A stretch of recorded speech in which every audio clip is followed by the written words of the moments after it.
Okay, so we're looking at your deadlift technique. So you're getting pretty good at the RDL, which is your stiff leg deadlift variation, which is really good for obviously working the hammies and everything like that, which is working well.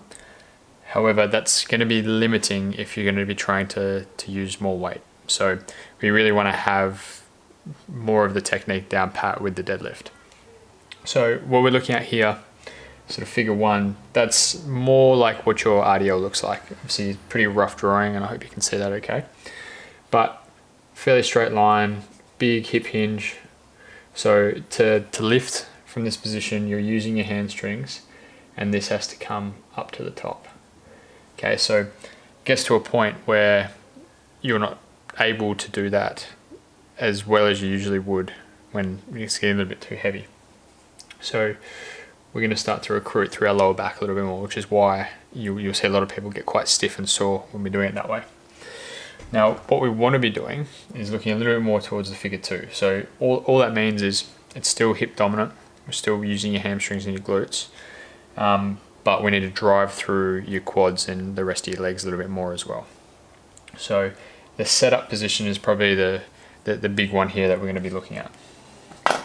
So with the RDL, you know, obviously we're throwing your lats down, so this is nice and solid, your abs are strong, everything's working that way. And then it is really just driving up, squeeze the butt.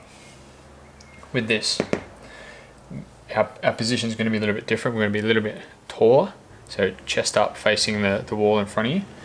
We still need that engagement through the lats. So obviously shoulders down to back is a pretty standard cue for that one. And from here, we want to be rock solid in this position. So we're sort of pulling yourself into the bar is probably the best way to think about it.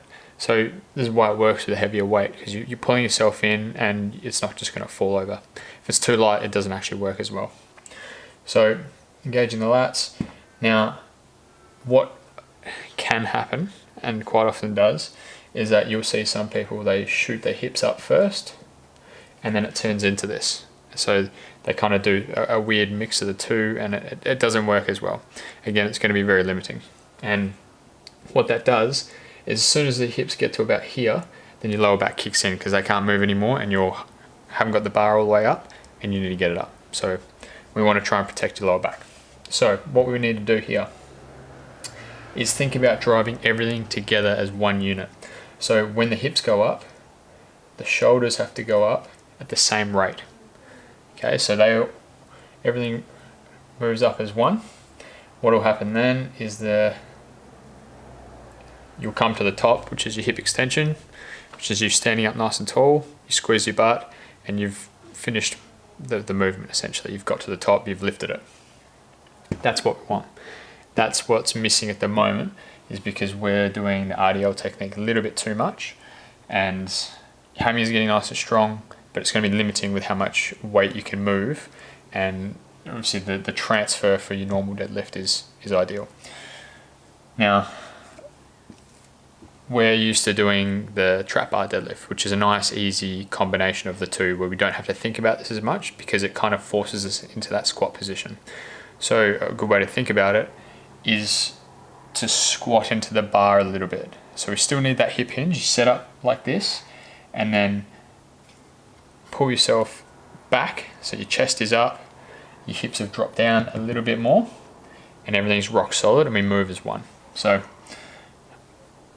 I hope I haven't rambled too much. I hope this makes a little bit of sense, but we'll work on that as much as we can, and I'll film a video of myself doing it shortly, and we'll try and work with the two.